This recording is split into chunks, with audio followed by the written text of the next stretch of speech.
আজ ছেলেকে টিফিনে বানিয়ে দিয়েছিলাম হেলদি একটা ব্রেকফাস্ট।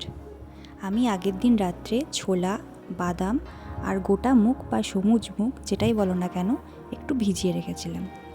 তারপরে একটা মিক্সার গ্রাইন্ডারের সাহায্যে ভালো করে পেস্ট বানিয়ে নিলাম। তারপরে সেই পেস্টটা একটা বাটিতে ট্রান্সফার করলাম। দেন তার মধ্যে একটুখানি সামান্য পরিমাণে বেসন মিক্স করলাম। তোমরা চাইলে এর মধ্যে চাল গুঁড়োও দিতে পারো। তার সাথে দিয়ে দিলাম পরিমাণ মতো নুন, সামান্য একটু হলুদ আর একটু ভাজা মশলার গুঁড়ো। আজ আমার কাছে কোনো সবজি ছিল না, নয়তো এর মধ্যে সবজি দিলেও খুব ভালো লাগে, যেরকম গাজর, বিনস, ক্যাপসিকাম এসব। এই বৃষ্টির জন্য আর বাজারে যাওয়া হয়নি, তাই সবজি আনাও হয়নি আগের দিন। তার মধ্যে ওই মিক্সার গ্রাইন্ডারে যে জলটা ছিল ওই জলটাকে একটুখানি মিক্স করে নিলাম আমি। ব্যাটারটাকে একটুখানি হালকা পাতলা বানালাম। তোমরা এই কনসিস্টেন্সিটা দেখে নাও ব্যাটারের এটা কীরকম হবে। তারপরে একটা তাওয়াটা গরম করে নিয়ে তার মধ্যে দিয়ে দিলাম রিফাইন অয়েল। তোমরা এর পরিবর্তে বাটারও ব্যবহার করতে পারো।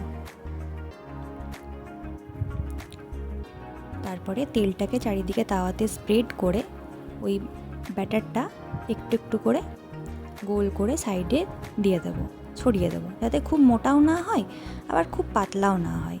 সেরকমভাবে চারিদিকে গোল করে ছড়িয়ে দেব। উনানের আঁচটা কিন্তু একদম মিডিয়াম থাকবে।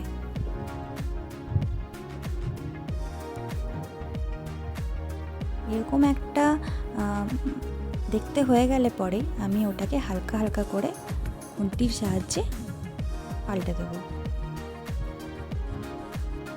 খুব সাবধানে পাল্টাবে।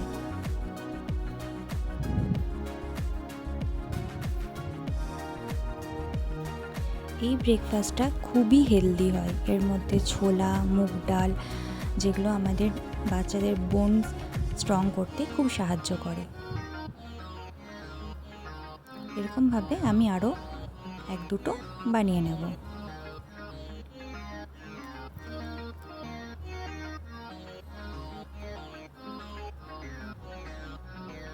দেখে নাও কি সুন্দরভাবে উঠে যাচ্ছে।